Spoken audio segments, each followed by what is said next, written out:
ಪೂಜ್ಯಾಯ ರಾಘವೇಂದ್ರಾಯ ಸತ್ಯಧರ್ಮರತಾಯ ಚ ಭಜತಾಂ ಕಲ್ಪವೃಕ್ಷಾಯ ನಮತಾಂ ಕಾಮಧೇನವೇ.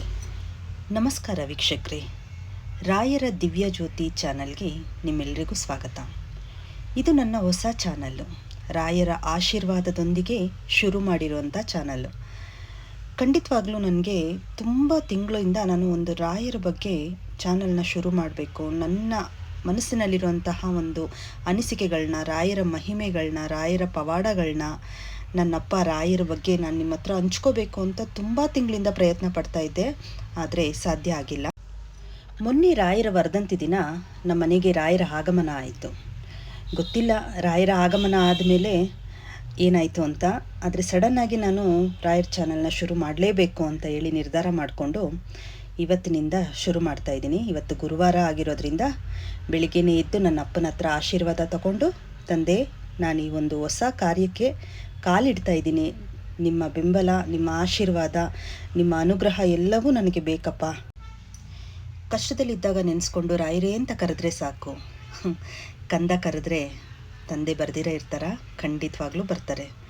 ರಾಯರನ್ನ ನಂಬಿರೋ ಪ್ರತಿಯೊಬ್ಬರು ಭಕ್ತರಿಗೂ ಗೊತ್ತು ರಾಯರು ಏನು ಅಂತ. ರಾಯರ ಬಗ್ಗೆ ಮಾತಾಡೋದಕ್ಕೆ ನಿಜವಾಗ್ಲೂ ಮಾತುಗಳೇ ಇಲ್ಲ ವೀಕ್ಷಕರೇ. ಯಾರೆಲ್ಲ ನನ್ನ ರಾಯರನ್ನ ಪೂಜಿಸ್ತಿರೋ, ಆರಾಧಿಸ್ತಿರೋ ಅವರಿಗೆಲ್ಲ ನಾನು ಒಂದೇ ಒಂದು ಮನವಿ, ಇದು ನನ್ನ ಹೊಸ ಆರಂಭ, ಹೊಸ ಹೆಜ್ಜೆ. ಈ ಒಂದು ಆರಂಭಕ್ಕೆ ನಿಮ್ಮೆಲ್ಲರ ಪ್ರೋತ್ಸಾಹ ಬೇಕೇ ಬೇಕು. ರಾಯರ ಆಶೀರ್ವಾದ ನನಗೆ ಇವತ್ತು ಮಠದಲ್ಲೇ ಸಿಕ್ಕಿದೆ. ನಾನಿವತ್ತು ಬೆಳಿಗ್ಗೆ ರಾಯರ ದರ್ಶನ ಪಡೆಯೋದಕ್ಕೆ ಮಠಕ್ಕೆ ಹೋದಾಗ ರಾಯರು ನನಗೆ ಬಲಗಡೆ ಹೂ ಪ್ರಸಾದ ಕೊಟ್ಟರು.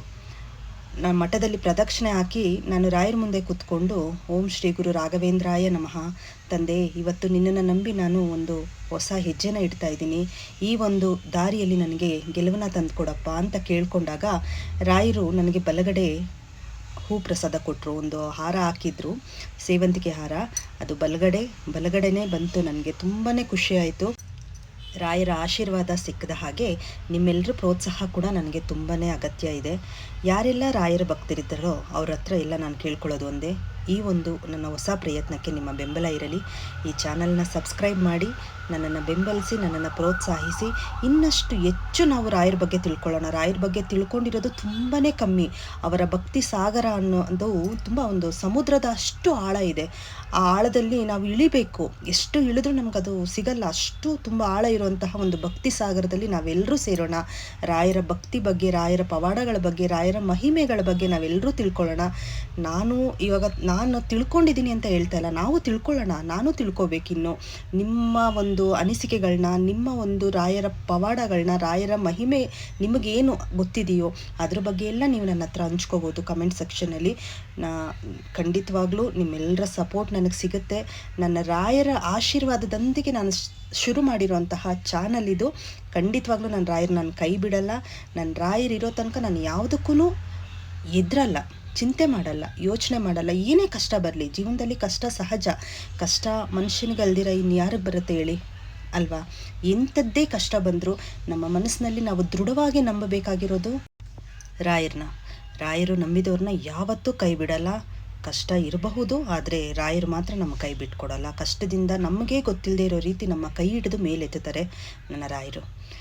ವೀಕ್ಷಕರೇ, ನಾನು ಮುಂದಿನ ವಿಡಿಯೋದಲ್ಲಿ ನನ್ನ ಜೀವನದಲ್ಲಿ ನನಗಾಗಿರುವಂತಹ ಮೊದಲನೇ ಸರಿ ನನಗಾದಂತಹ ರಾಯರ ಪವಾಡದ ಬಗ್ಗೆ ನಿಮ್ಮೆಲ್ಲರ ಮುಂದೆ ಹಂಚ್ಕೋತೀನಿ. ನಿಮ್ಮೆಲ್ಲರ ಜೀವನದಲ್ಲೂ ಏನೋ ಒಂದು ಪವಾಡಗಳಂತೂ ಆಗೇ ಆಗಿರುತ್ತೆ. ರಾಯರನ್ನ ನಂಬದವ್ರ ಜೀವನದಲ್ಲಿ, ರಾಯರ ಅನುಗ್ರಹ ಸಿಕ್ಕದವ್ರ ಜೀವನದಲ್ಲಂತೂ ಖಂಡಿತವಾಗ್ಲೂ ಒಂದಲ್ಲ ಒಂದು ಪವಾಡ ನಡೆದಿರುತ್ತೆ. ಅದೇನಿರಬಹುದು, ಏನಾದರೂ ಆಗಿರ್ಬೋದು, ಒಂದು ಸಣ್ಣದಿರ್ಬೋದು, ದೊಡ್ಡದಿರ್ಬೋದು, ಏನಾದರೂ ಆಗಿರ್ಬೋದು, ನನಗೆ ಕಮೆಂಟ್ ಸೆಕ್ಷನಲ್ಲಿ ತಿಳಿಸಿ. ಖಂಡಿತವಾಗ್ಲೂ ರಾಯರ ಬಗ್ಗೆ ಇನ್ನಷ್ಟು ನಾವು ಹೆಚ್ಚಿನ ಮಟ್ಟಿಗೆ ತಿಳ್ಕೊಳ್ಳೋಣ. ರಾಯರು ಯಾರ್ಯಾರ ಜೀವನದಲ್ಲಿ ಏನೇನು ಪವಾಡ ಮಾಡಿದ್ದಾರೆ ಅಂತ ಹೇಳಿ ಮುಂದಿನ ವಿಡಿಯೋದಲ್ಲಿ ರಾಯರ ಬಗ್ಗೆ ಇನ್ನಷ್ಟು ವಿಚಾರಗಳನ್ನ ತಿಳ್ಕೊಳ್ಳೋಣ. ವೀಕ್ಷಕರೇ, ಈ ಚಾನಲ್ನ ಸಪೋರ್ಟ್ ಮಾಡ್ತೀರಾ ಅಂತ ನಂಬಿದ್ದೀನಿ. ಮುಂದಿನ ವಿಡಿಯೋದಲ್ಲಿ ಸಿಗ್ತೀನಿ. ಪ್ಲೀಸ್ ಲೈಕ್ ಮಾಡಿ, ಶೇರ್ ಮಾಡಿ, ಸಬ್ಸ್ಕ್ರೈಬ್ ಮಾಡಿ. ಮುಂದಿನ ವಿಡಿಯೋದಲ್ಲಿ ಮತ್ತೆ ಸಿಗೋಣ. ಹಾಗೆ ಯಾರೆಲ್ಲ ರಾಯರ ಭಕ್ತರಿದ್ದಾರೋ ಅವರೆಲ್ಲರೂ ಕಮೆಂಟ್ ಸೆಕ್ಷನಲ್ಲಿ ಹೋಗಿ ಓಂ ಶ್ರೀ ಗುರು ರಾಘವೇಂದ್ರಾಯ ನಮಃ ಅಂತ ಬರೀರಿ. Thank you.